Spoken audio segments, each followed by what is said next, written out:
27 তারিখ আগামীকাল, যেটা 6 সালের এই দিনে জীবিত মানুষকে যারা পিটিয়ে লগে বইটা দিয়ে হত্যা করার পরে ড্যান্স দিয়েছিল লাশের উপরে, তাদের মুখে যদি এখন মানবতার কথা শুনতে হয়, শয়তান পর্যন্ত হাসবে না। হ্যাঁ, কথা বলো না কেন? 7 সালে একবার আসছিলাম, তখন তো ছোট মানুষ, কেবল দাখিল পরীক্ষা দিয়েছিলাম। এবার সিরাজগঞ্জ থেকে আসছিলাম, ড্রাইভারের পেছনে বসে আছি বাসের। ড্রাইভার সাহেব রোডের উপর দিয়ে না দিয়ে বাম দিয়ে দিল, এরকম করলেন, গাড়ি তো উল্টিয়ে যেত।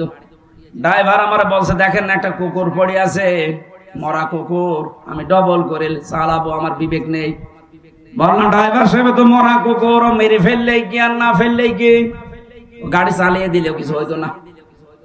ড্রাইভার আমার দিকে ঘুরে বলছে, হুজুর আপনি কি আসলে হুজুর? না, আপনি কেমন হুজুর? আপনি দেখছেন একটা মরা কুকুর পড়ে আছে, আমি ডবল করে মারবো, আমার বিবেক নেই? এইটা শোনার জন্য আমি ছিলাম। আপনি কোন ধর্মের লোক আমি জানি না। পরবর্তীতে ওনার নাম শুনলাম সুভাষ দাস, তার মানে হিন্দু মানুষ। ওনার ইমান নেই কিন্তু বিবেক আছে। কথা বলছেন না কেন? ইমান নেই কিন্তু কি আছে? আরো জোরে বলেন, বলেন।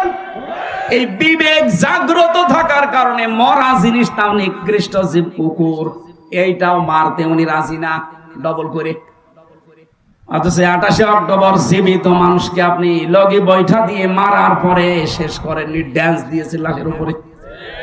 আমি ড্রাইভারকে ওই দিন বলেছিলাম, ভাই আমি এটা দৃশ্য নিজের চোখে দেখেছি, এদেরকে আপনি কোন সোর্সে মানুষ মনে করেন বলেন তো? তারা যদি এখন মানবতার কথা বলে, এটা মেনে নেওয়া যায়? সুতরাং আপনারা যা করেছেন, পাপের বোঝা ভারী হতে হতে শেষ পর্যায়ে চলে গেছে। কোরআনে কারিমের সূরা আলে ইমরান 178 নম্বর আয়াত শেষের দিকে আছে, ইন্নামা নুমলি লাহুম লিয়াজদাদু ইসমা। ওদের পাপের বোঝা যখন পরিপূর্ণ হয়ে যায়, ওয়ালাহুম আযাবুম মুহিন, আমি আল্লাহ ওই মানুষগুলোকে অপমানজনক শাস্তি দিয়ে দুনিয়া থেকে বিদায় করি। আমার মনে হচ্ছে 2024 সালের 5 আগস্টে আল্লাহ তাই করেছে। পাপের বোঝা যখন একেবারে শেষ, তখন আল্লাহ নিজে তাদেরকে পাকড়াও করেছে, আখাযনাহুম বাগতাতান, আমি নিজে তাদেরকে হঠাৎ ধরলাম, ফাইদাহুম মুবলিসুন, ওরা হতাশ হয়ে পড়েছে। ওরা এখন হতাশ না? জালেমরা উপরে উপরে শক্ত কথা যতই বলুক, ওরা কিন্তু হতাশ, কারণ জানে বাইরে বের হলেই জনগণ পিটিয়ে মেরে ফেলবে।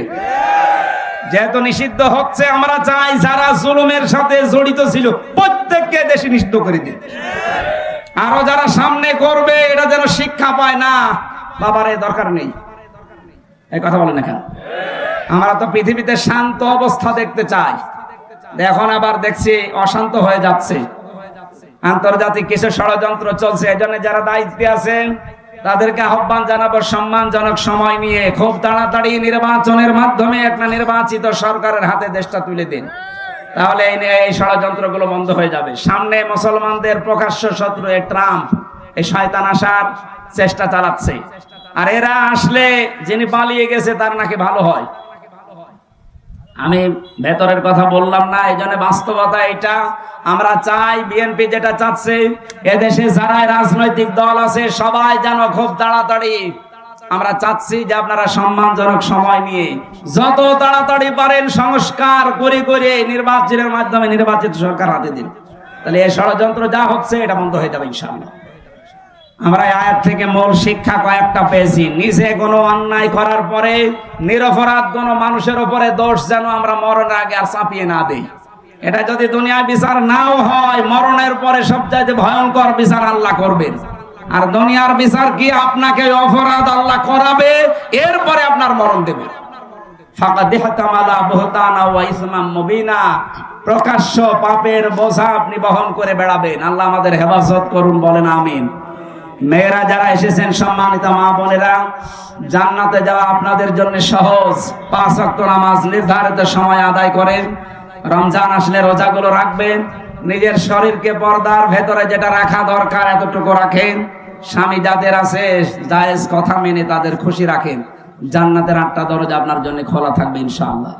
আল্লাহ কোরআনের এই আয়াতের উপরে আমি সহ যারাই শুনেছি আমাদের জীবন যেন তুলে দেন, বলেন আমিন, আল্লাহুম্মা আমিন।